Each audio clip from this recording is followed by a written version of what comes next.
Hello guys, my name is Vikram. Welcomes you to strive for progress. Topic आपको पता लग गया होगा, चलिए स्टार्ट करते हैं। हमारा टॉपिक है डीसी जनरेटर।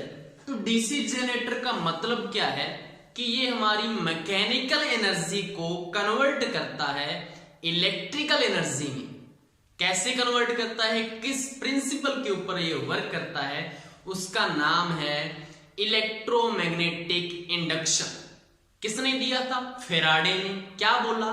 फेराडे ने ये बताया कि अगर हम किसी कंडक्टर के पास किसी मैग्नेट को मूव करवाएं या मैग्नेट के पास किसी कंडक्टर को मूव करवाएं, मतलब अगर दोनों में रिलेटिव मोशन हो तो क्या होगा, उसमें मैग्नेटिक फ्लक्स चेंज हो जाएगा और हमारा जो कंडक्टर है उसमें करंट फ्लो करने लगेगा, जिसको बोला जाता है इंड्यूस करंट। लेकिन करंट कैसे प्रोड्यूस हुआ, कहां से, मैग्नेट से कैसे प्रोड्यूस हुआ? तो हमें पता है कि एक मैग्नेट होती है, उसके अराउंड क्या होती है, मैग्नेटिक फील्ड। और हमें यह पता है कि magnetic field lines north to south flow करती हैं। अब किसी मैग्नेट को कंडक्टर के पास लेके जाऊंगा तो मैग्नेटिक फील्ड के कारण क्या प्रोड्यूस हो रही है, मैग्नेटिक फील्ड लाइंस, जो कि उसके क्रॉस सेक्शनल एरिया से पास करेंगी। तो अगर मैं उसको आगे पीछे करूंगा तो या तो उसमें से कम पास करेंगे या उसमें से ज्यादा पास करेंगी कंडक्टर में से मैग्नेटिक फील्ड लाइंस। तो मैग्नेटिक फील्ड लाइंस चेंज हो रही हैं, मतलब हमारा मैग्नेटिक फ्लक्स चेंज हो रहा है। इसका मतलब क्या होता है, क्रॉस सेक्शनल एरिया से जितनी मैग्नेटिक फील्ड लाइंस पास कर रही हैं उसी को मैग्नेटिक फ्लक्स कहते हैं। तो हमारा मैग्नेटिक फ्लक्स चेंज हुआ, तो मैग्नेटिक फ्लक्स चेंज होगा तो इंड्यूस करंट प्रोड्यूस होगा। यही तो फेराडे का लॉ है। तो इसी के ऊपर ये बेस्ड है हमारा। सबसे पहले इसकी कंस्ट्रक्शन देखते हैं कि हमें क्या क्या चाहिए इसके लिए, जनरेटर बनाने के लिए। तो लॉ के अकॉर्डिंग हमें एक तो क्या चाहिए, मैग्नेट चाहिए, और दूसरा हमें क्या चाहिए, कोई कंडक्टर चाहिए, कोई कॉइल चाहिए, और उसमें क्या चाहिए, मूवमेंट भी चाहिए, मोशन होना चाहिए। तो हमने क्या किया, एक तो ले ली हॉर्सशू मैग्नेट, ये N है और ये S है, और बीच में हमने एक कंडक्टर लगा दिया, एक कॉइल लगा दी। अब हमें क्या पता है कि हमें मोशन करवाना है, तो हम इसको क्या कर देते हैं, हैंडल से रोटेट करवाएंगे, जिससे क्या होगा, मैग्नेटिक फील्ड लाइंस चेंज होंगी। अब चेंज कैसे होंगी वो हम वर्किंग में देखेंगे। अब उसके बाद क्या हुआ कि अगर मैं इसको ऐसे रोटेट करवाऊंगा तो अगर मैंने इसको सीधे के सीधे एक वायर से अटैच कर दिया और हमारी इलेक्ट्रिकल अप्लायंस वहां से मैंने उसको ग्लो करवाना है, बल्ब को ग्लो करवाना है या किसी चीज को चलानी है, तो अगर ये घूमेगी तो वायर भी साथ के साथ घूमेगी ना। अगर वायर घूमेगी तो एक टाइम पे वो उलझती हुई जाएंगी और एक टाइम पे आके क्या होगा, कनेक्शन क्या हो जाएगा, कट जाएगा। कहां से, हमारे इलेक्ट्रिकल अप्लायंस से कनेक्शन टूट जाएगा। अब अगर कनेक्शन टूट गया तो हमारा करंट क्या करेगा, फ्लो करेगा क्या, क्योंकि सर्किट ही पूरा नहीं है तो हमारा करंट फ्लो नहीं करेगा। तो उसके लिए हमें क्या चाहिए कि मैं अगर इसको रोटेट करवाऊं तो हमारी जो वायर है वो नहीं साथ में रोटेट करनी चाहिए। तो हमें क्या चाहिए, हमने इसमें क्या यूज कर लिया, एक स्प्लिट रिंग का यूज किया। स्प्लिट रिंग कुछ नहीं है, एक रिंग है जिसको मैंने बीच में से काट दिया, तो उसके दो पार्ट बन चुके हैं। ये देखो, एक पार्ट ये है और एक ये पार्ट। तो ये क्या, एक स्प्लिट रिंग है। तो स्प्लिट रिंग को मैंने क्या लिख दिया, ये एक S1 है और ये हमारा क्या है, S2 है। अब अगर मैं इसके साथ कनेक्ट कर दूं वायर स्प्लिट रिंग के साथ, तो बात तो वही होगी ना कि क्या करेंगी, वायर उलझने लग जाएंगी और एक टाइम पे कनेक्शन टूट जाएगा।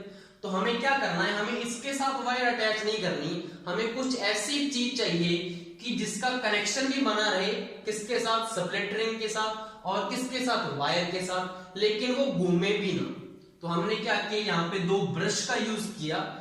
अब हमें ब्रश ही क्यों यूज किया, कोई मेटल का कोई ब्लॉक क्यों नहीं यूज किया कि वो हमें फिक्स कर देते, उसके साथ वायर लगी है और इसके साथ वो क्या कर रहा है, वो रोटेट नहीं कर रहा। लेकिन यहाँ पे ये बात हुई कि अगर मैं इसके साथ किसी मेटल का ब्लॉक लगाता हूं तो जब ये रोटेट करेगी तो स्प्लिट रिंग्स भी क्या करेंगी, रोटेट करेंगी। जब किसी मेटल ब्लॉक के ऊपर यहाँ पे कोई चीज रगड़ मार रही है, रगड़ मारेगी तो कौन सा फोर्स लगता है, आपको पता है, फ्रिक्शन। तो फ्रिक्शन किस में ज्यादा होगा, ब्रश वाले में ज्यादा होगा, कोई मेटल ब्लॉक में ज्यादा होगा। फ्रिक्शन ज्यादा होगा किसी मेटल ब्लॉक को अगर वहां पे हमने लगाया, क्योंकि उसमें से वो घिसके जाएगा, बार बार घिसके जाएगा, तो उसमें फोर्स ज्यादा लगेगा फ्रिक्शन वाला, हीट ज्यादा प्रोड्यूस होगी। हमारी जो स्प्लिट रिंग्स है उसका क्या हो सकता है, कचरा हो सकता है, वो खराब हो सकती है, टूट सकती है वो। इसीलिए हमने वहां पे क्या लगाया, ब्रश लगाया।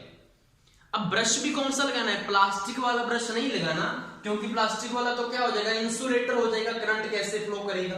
तो हमने कंडक्टर की तरह जो बिहेव करेगा ऐसा ब्रश लगाना है।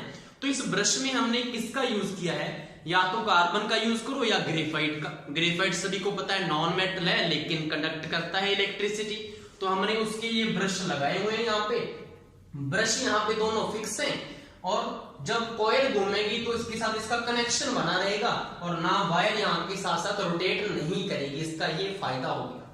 तो मैं इसको क्या लिख सकता हूं कि ये तो हमारे जो लगे हुए हैं ये हमारे क्या है, ब्रशेज हैं B1 एंड B2। अब आपको पता लग गया दो मैग्नेट चाहिए हमें, एक मैग्नेट तो एक ही चाहिए जिसके दो हो ऐसे, जैसे होर्सशू मैग्नेट होती है, कॉइल चाहिए, एक स्प्लिट रिंग होगी, एक ब्रश होगी। अब अगर इसमें करंट फ्लो करेगा तो हमें कैसे पता लगेगा कि करंट फ्लो कर भी रहा है या नहीं कर रहा, तो कोई ऐसा अपरेटस भी तो चाहिए ना। तो हमने यहाँ पे यूज कर लिया है कि गैल्वेनोमीटर का। गैल्वेनोमीटर का काम क्या होता है कि अगर इसमें से कोई करंट फ्लो करता है तो इसकी पहले जो निडल है वो मेन पोजीशन पे होती है ऐसे, और अगर करंट फ्लो करता है तो क्या करेगी, ये डिफ्लेक्ट कर जाएगी अपनी मेन पोजीशन से। तो डिफ्लेक्ट करेगी तो मतलब करंट फ्लो कर रहा है। तो एक हमें ये चाहिए, हमने ये लगा दिया, ये वायरिंग होगी, ये ब्रश होगी, स्प्लिट रिंग होगी, ये कॉइल होगी, है हैंडल हो गया रोटेट करने के लिए, और एक मैग्नेट हो चुकी है। हमारी कंस्ट्रक्शन कंप्लीट है। अब हमें उसके बाद क्या पता है, हमें ये पता है मैग्नेट की प्रॉपर्टी क्या होती है, मैग्नेटिक फील्ड लाइंस की, कि हमेशा ये नॉर्थ टू साउथ फ्लो करती हैं, नॉर्थ से निकलती हैं और साउथ में जाती हैं। तो मैं क्या करूं, इसको यहाँ पे ड्रॉ कर सकता हूं कि इनकी जो डायरेक्शन है वो ऐसे ही तो होगी, नॉर्थ टू साउथ। यहां पे मैं एरो लगा देता हूं ताकि पता लग जाए आपको, नॉर्थ टू साउथ ये ऐसे जा रहा है। ये मैग्नेटिक फील्ड लाइन हमें पढ़ रखा है। अब दूसरा क्या हुआ कि अगर मैं इसको रोटेट करवाऊंगा तो इसके दो हाफ साइकिल बनेंगे, कि ऐसे पड़ा है, मेरे हाथ को देखना कि ऐसे कॉइल है, अगर ये ऐसे क्लॉकवाइज रोटेट हो रही है तो पहले वर्टिकल आएगी, फिर क्या होगा, फिर ऐसे बन जाएगी। स्किन देखो हाथ की, ब्लैक वाली जो स्किन है वो ऊपर आ चुकी है, इतनी भी ब्लैक नहीं है जो, तो ब्लैक वाली ऊपर आ चुकी, तो मतलब क्या हो रहा है, वो रोटेट हो रहा है। तो मैं क्या करूं, इसको समझने के लिए इसको मैं डोनेट कर देता हूं A, B, C and D से, इसको रिप्रेजेंट कर दिया ताकि हमें पता लग जाए कौन सी आर्म अंदर जा रही है, कौन सी आर्म बाहर आ रही है। तो अब इसमें क्या होगा कि हमने इतना बना लिया, इसकी हमारी कंस्ट्रक्शन हो चुकी है। तो अगर मेरे पास मैग्नेटिक फील्ड लाइंस की डायरेक्शन है, मेरे पास फोर्स मुझको पता है कि मैंने किस तरफ फोर्स लगाया है, लेकिन करंट कौन बताएगा कि किस डायरेक्शन में करंट फ्लो कर रहा है, उसके लिए भी तो कुछ चाहिए ना। तो उसके लिए रूल आया हमारे पास, Fleming's right hand rule. Fleming's right hand rule ने क्या बताया कि अगर मेरे पास हमारा जो राइट हैंड है उसमें क्या करें हम, अगर थंब को, फोर फिंगर को और मिडिल फिंगर को म्यूचुअली परपेंडिकुलर कर दें, अगर तीनों को आपस में हमने म्यूचुअली परपेंडिकुलर कर दिया तो जो हमारा थंब है वो रिप्रेजेंट करता है फोर्स की डायरेक्शन, या कॉइल जैसे रोटेट कर रही है। जो हमारी फोर फिंगर है या सेकंड फिंगर है वो हमें क्या बताएगी, वो हमें ये बताएगी कि इसमें मैग्नेटिक फील्ड की डायरेक्शन किस साइड है, इस साइड है। और जो हमारी मिडिल फिंगर है वो हमें क्या बताएगी, इंड्यूस करंट की डायरेक्शन। तो करंट की डायरेक्शन पता लगी, क्योंकि करंट हमें कौन बताता, कोई भी नहीं बता रहा था, तो फ्लेमिंग ने रूल दे दिया कि ऐसे पता लगेगा। अब ऐसे देखो कि मैं अगर ऐसे खड़ा हुआ हूं तो मैंने क्या कर दिया, ये जो हैंडल है ऐसे मैंने इसको पकड़ लिया, यहां पे मैंने देख लो ये हैंडल है उसका कॉइल का, तो मैं अगर इसको ऐसे घुमा रहा हूं तो मेरे अकॉर्डिंग ये कौन सी डायरेक्शन है, मेरे अकॉर्डिंग है ये क्लॉकवाइज डायरेक्शन। तो मैं अगर इसको क्लॉकवाइज डायरेक्शन में घुमा रहा हूं मतलब ये क्या करेगी, ऐसे मूव करेगी ना। तो ऐसे अगर ये मूव कर रही है तो आपको पता लग गया होगा कि जो इसका जो DA वाली जो आर्म है वो अंदर की तरफ जाएगी और जो BC वाली आर्म है वो बाहर की तरफ आएगी।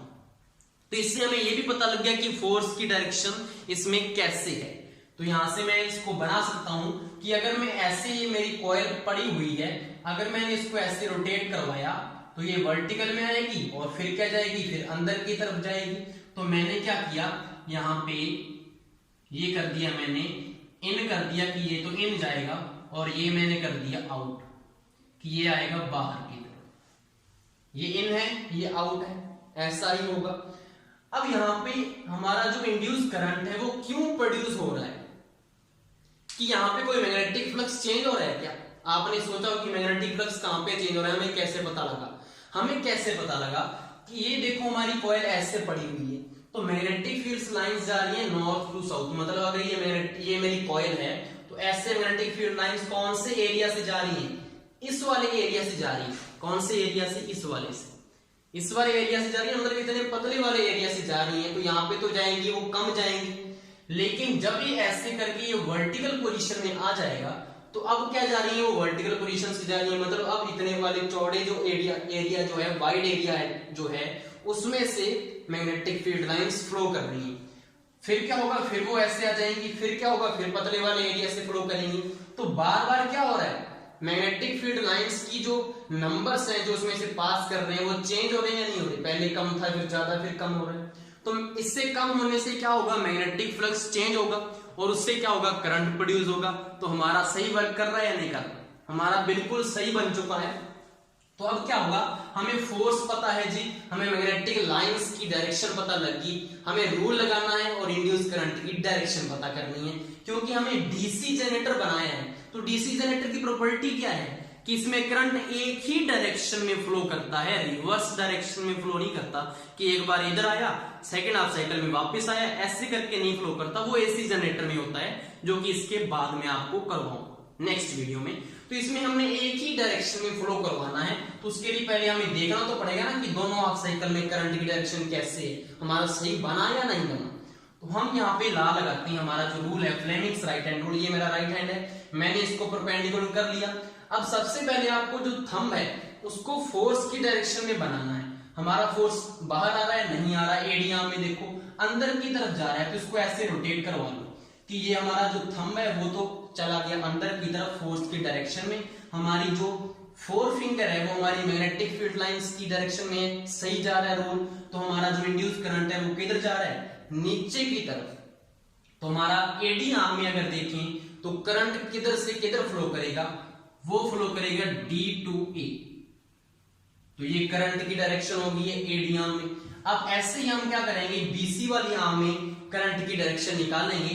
अब यहाँ पे अंदर की तरफ तो नहीं जा रही कॉइल, क्या कर रही है, वो बाहर की तरफ आ रही है, मतलब बाहर की तरफ फोर्स लग रहा है। तो थंब को मैं क्या कर दूं, बाहर की तरफ। मैग्नेटिक फील्ड लाइंस हमारी सही जा रही है, फोर फिंगर जो बता रही है। तो करंट प्रोड्यूस किधर हो रहा है, ऊपर की तरफ करंट प्रोड्यूस होगा, मतलब हमारा इस वाली आर्म में करंट प्रोड्यूस होगा B to C, B to C ही जाएगा। तो हमारा करंट प्रोड्यूस हो गया। तो मतलब यहां से करंट ऐसे आया, इस वाली स्प्लिट रिंग में गया और ब्रश के सहारे से ये नीचे आया और इधर से यहां गया। अब अगर करंट प्रोड्यूस कर रहा है तो गैल्वेनोमीटर की जो निडल है वो डिफ्लेक्ट करेगी। तो मैं यहाँ पे डिफ्लेक्टेड जो निडल है वो शो कर देता हूं कि ऐसे इसने डिफ्लेक्शन शो कर दी है, और यहां से करंट ऊपर जाएगा और ये करके यहाँ पे हमारा सर्कल पूरा हो गया, नहीं पूरा सर्किट कंप्लीट हो गया। यहां से ऊपर गया, यहां से इस कॉइल में है, यहां से ऐसे गया, हमारा कंप्लीट हो चुका है सर्किट। मतलब फर्स्ट हाफ साइकिल में हमारी पोजीशन क्या है कि S1 S2 ये है, B1 B2 फिक्स है, और जब यहां से करंट फ्लो करेगा तो ऐसे करके ऐसे जाएगा। तो मैं इसको यहाँ पे क्या लिख सकता हूं कि जो हमारा करंट है वो जा रहा है X2Y। अब अगर उसमें भी X2Y गया तो हमारा ये डीसी जनरेटर बन चुका है। हमने यही देखना है कि सेकंड हाफ साइकिल में क्या होगा। अब यहाँ पे हमारी पोजीशन ऐसे थी, हमने इसको क्लॉकवाइज रोटेट करवाया, तो पहले ये वर्टिकल आई, फिर ये ऐसे हो जाएगा हाथ। तो हमारा जो इसमें ऐसे है वो हमारा ऐसे होगा भी। अब ये अगर ऐसे होगा तो मतलब जो बीसी वाली आर्म है वो किधर वाली साइड आ जाएगी, इस वाली साइड आ जाएगी। तो यहाँ पे बी लिख दूं, यहाँ पे मैं सी लिख दूं, और यहाँ पे मैं ए लिख सकता हूँ, और यहाँ पे मैं डी लिख सकता हूँ। अब इसमें क्या चेंज है, अब इसमें हमने पहले ही बोला था आपको कि जो हमारे ब्रश है वो तो फिक्स रहेंगे। तो ब्रश को तो मैं पहले ही लिख दूं कि यहाँ पे तो B1 होगा, यहाँ पे B2 होगा। अब इसमें क्या है, इसमें भी तो N और S में ही फ्लो करेंगे ना लाइंस, मैग्नेटिक फील्ड लाइंस इसमें भी कैसे होंगी, नॉर्थ टू साउथ ही जाएंगी। हमने इसकी प्रॉपर्टी अच्छे से पढ़ी हुई है, तो मैंने इसकी डायरेक्शन वैसे ही बना दी, कोई चेंज नहीं किया, पहले की तरह है। अब अगर मैंने इसको ऐसे रोटेट किया तो ये यहाँ पे आ गया, फिर ऐसे हो जाएगा, फिर ऐसे आ जाएगा, मतलब ये तो क्लॉकवाइज में ही चल रहा है ना, कोई चेंज तो हमने किया नहीं कि पहले में आधा सर्कल तो पहले इधर चलो फिर इधर चलो, फिर कैसे घूमेगा, कैसे पूरा क्लॉकवाइज में ही घुमाएंगे ना, तो ऐसे ही चलता जा रहा है। तो वैसे ही क्या होगा, अब ये अंदर की तरफ जाएगी बीसी वाली यहाँ, और ये बाहर की तरफ आएगा आउट। ऐसे ही तो हो रहा है कि यहाँ पे ऐसे था, ये ऐसे करके ये सीधा हो गया, ऐसे बन गया। अब ये दोबारा फिर अंदर की तरफ जाएगा तो इन हो जाएगा और आउट हो जाएगा। अब देखो यहाँ पे मैग्नेटिक फील्ड की डायरेक्शन ऐसी सेम की सेम है, इन और आउट भी सेम का सेम है, तो करंट प्रोड्यूस कैसे होगा, निकालने की जरूरत तो है नहीं, लेकिन हम रूल लगाएंगे जरूर। तो रूल कैसे लगेगा, वैसे अंदर की तरफ थंब कर लो, 4 फिंगर हमारा मैग्नेटिक फील्ड लाइंस की, और जो हमारा करंट है वो नीचे की तरफ आ रहा है, तो हमारा इसमें करंट यहाँ पे ऐसे हो जाएगा और करंट यहाँ पे ऊपर की तरफ हो जाएगा। लेकिन हमारी जो कॉइल है वो किससे कनेक्टेड है, स्प्लिट रिंग से। जब ये कॉइल घूमेगी तो स्प्लिट रिंग अपनी पोजीशन क्या कर लेंगी, चेंज कर लेंगी। मतलब यहाँ पे अगर S1 S2 है तो अगर ऐसे करके ऐसे घूमेगा तो ये भी क्या करेंगी, फ्लिप करेंगी अपनी पोजीशन। तो यहाँ पे क्या आएगा, यहाँ पे S2 आएगा और यहाँ पे आ जाएगा S1, लेकिन ब्रश अपनी पोजीशन पे ही है। तो अब देखो करंट ऐसे करके वैसे ही जाएगा, अब S2 में आएगा, पहले S1 में आ रहा था, अब S2 में आएगा, फिर B1 में, और फिर यहाँ पे ऐसे गया, फिर यहाँ पे ऐसे गया। गैल्वेनोमीटर में नीडल ने डिफ्लेक्शन शो की और यहाँ पे करंट ऐसे गया ऊपर की तरफ ही। हमारा सर्किट कंप्लीट हो चुका है, हमारा सर्किट इसमें भी कंप्लीट हो चुका है, और हमारे करंट की डायरेक्शन है x2y। तो मतलब इसमें भी x2y है, इसमें भी x2y है, तो हमारा दोनों जो हाफ साइकिल है उसमें करंट की डायरेक्शन सेम है, सेम डायरेक्शन में करंट फ्लो कर रहा है। तो हमारा जो जनरेटर है वो कैसे वर्क कर रहा है, डीसी जनरेटर की तरह, वही तो हमें बनाना था, तो वो हमारा बन चुका है। ये हमारा सर्किट था। आई होप सो आपको ये सारी की सारी इसकी कंस्ट्रक्शन, किसके ऊपर ये वर्क कर रहा है, प्रिंसिपल इसका और इसकी वर्किंग समझ में आई होगी। Thank you.